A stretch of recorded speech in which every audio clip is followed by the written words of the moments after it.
Welcome back. Honestman here to preview Champions Meeting number 10, the Aquarius Cup.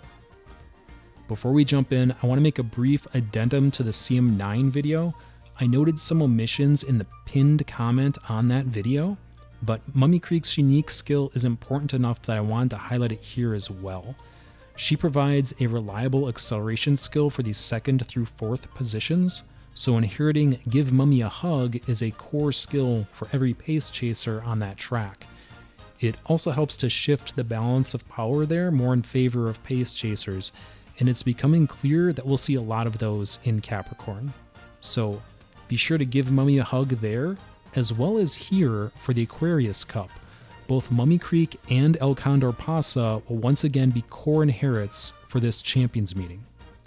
So let's get into it. CM10 will be our first dirt track in Global, which is going to limit our options, but it'll also allow some of the dirt specialists to really shine. Let's start with the track analysis. We see both a downhill and an uphill, a couple hundred meters each.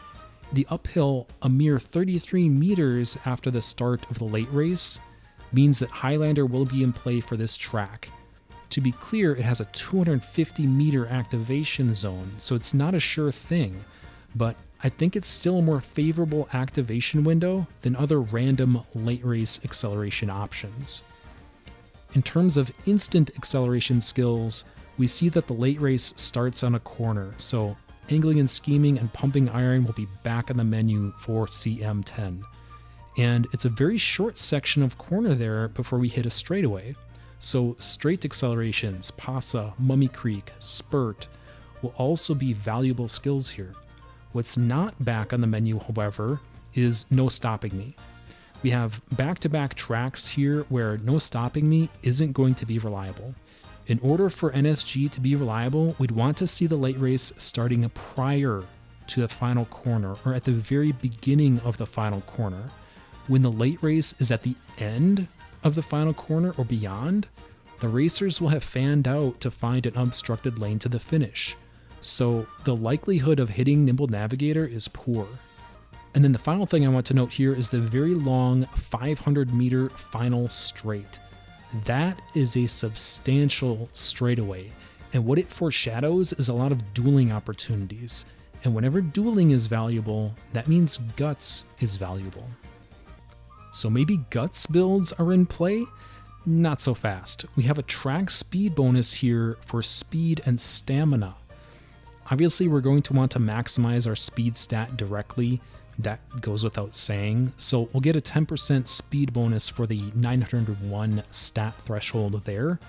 But the choice is either push guts to maximize dueling potential on the final straight, or push stamina so that we get a guaranteed 2.5% speed boost no matter what. So just to bottom line that for everyone, if you have max speed and 301 stamina, you'll get a total of plus 15% speed bonus. If you have max speed and 601 stamina, you'll get a total of plus 17.5% adjusted speed bonus. If you hit the 901 thresholds for both stats, it'd be a full plus 20% bonus. So that's what we're trying to balance here.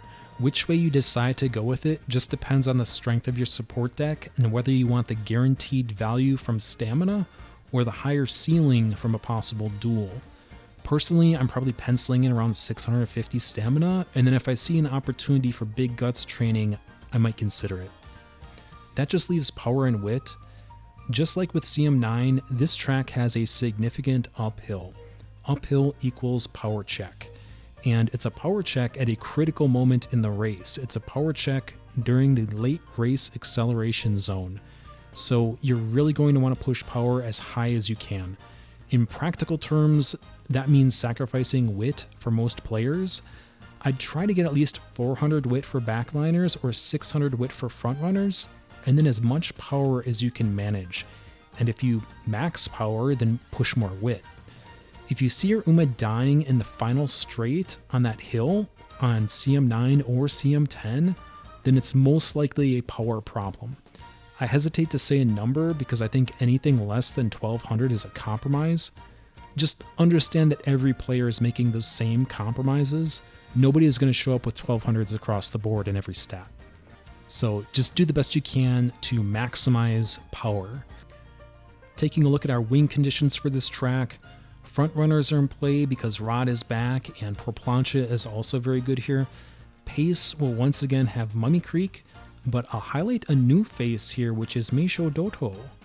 Now, asterisk on this one for a couple of reasons. Number one, Doto activates for every position from third to last on a late race corner. I have it on pace here, but late and end could also inherit Doto. But number two, the caveat to be aware of is that it requires you to be passing someone. There has to be an overtake. And you only have a 33-meter window to do that. Now, this is sort of the inverse of the no stopping me conversation. Since everyone should be fanned out at that point in the race, it should be relatively easy to pass. You shouldn't be blocked. But it's going to require you to have some horsepower in the form of some speed carryover, superior power stat, and or some other acceleration. If your build can do that, then I think Doto's unique should be relatively consistent here in spite of its short activation window. That said, I wouldn't consider Doto's unique to be the same level of reliability as the other options here, and I definitely wouldn't tank my compatibility in order to get it.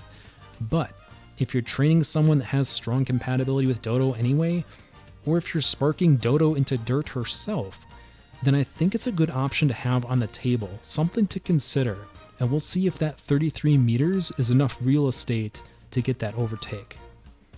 For late surgers and end closers, Pump is back, and they could consider stacking a late activating Redshift. So asterisk there, since Redshift isn't a reliable acceleration per se, but it's a combo that backliners might consider with the idea that you'd hit 5th place right after the start of the late race. For low value acceleration options, there's no dumpster this time. I'm not saying that these go in the bin, just that these are inconsistent wing conditions. I think Highlander is the best of this bunch, with a relatively strong potency and an activation window that's biased towards the start of the late race. Head-on, Slick Surge, or its gold equivalent on your left, Forward March, and the Ignited skills are definitely worth consideration as well.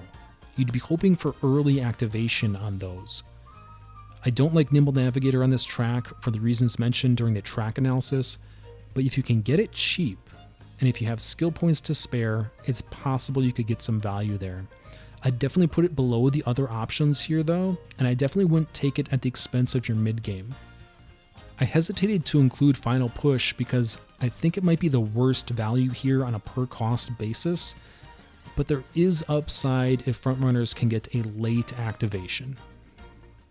For Umas, I think Smart Falcon is the obvious choice for this track.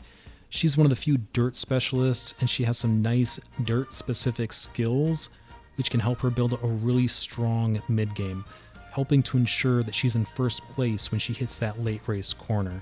So I think she's a no-brainer for CM10 if you have her. Other options to consider include the Pasas, Shuttle, Christmas Ogiri, and Festival Gold City.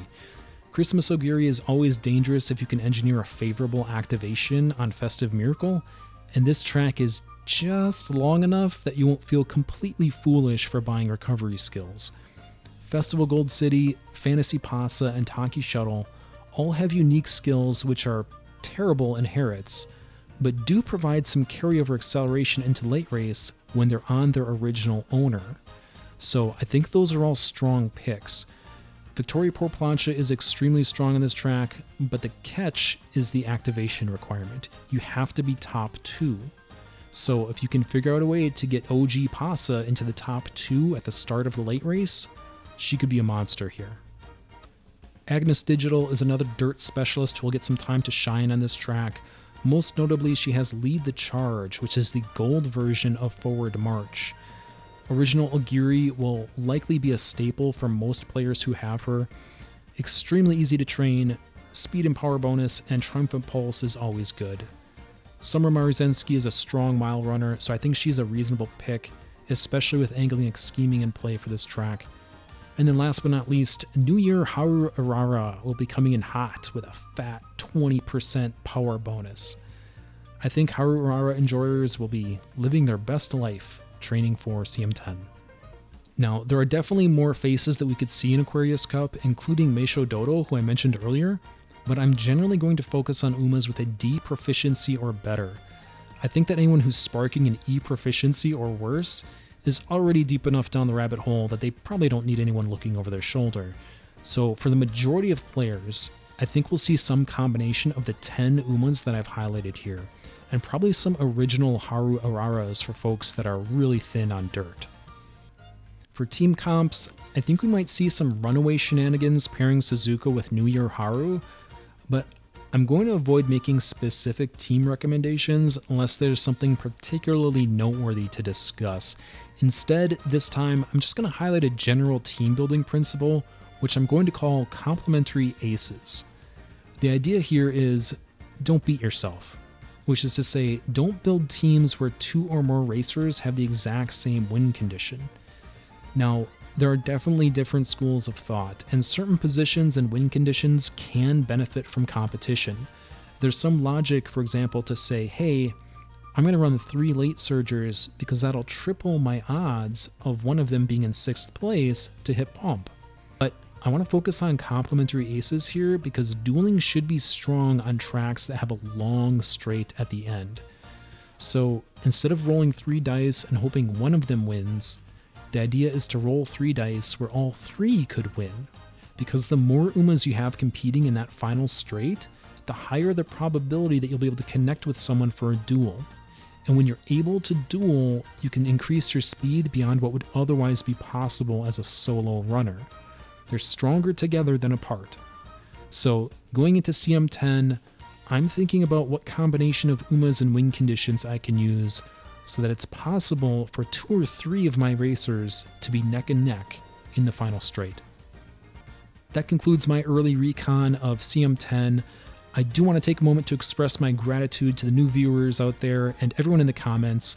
I appreciate all of the feedback, both good and bad. I'm always going to strive for perfection, but my general philosophy is that having a good plan right now is better than having a perfect plan that's too late.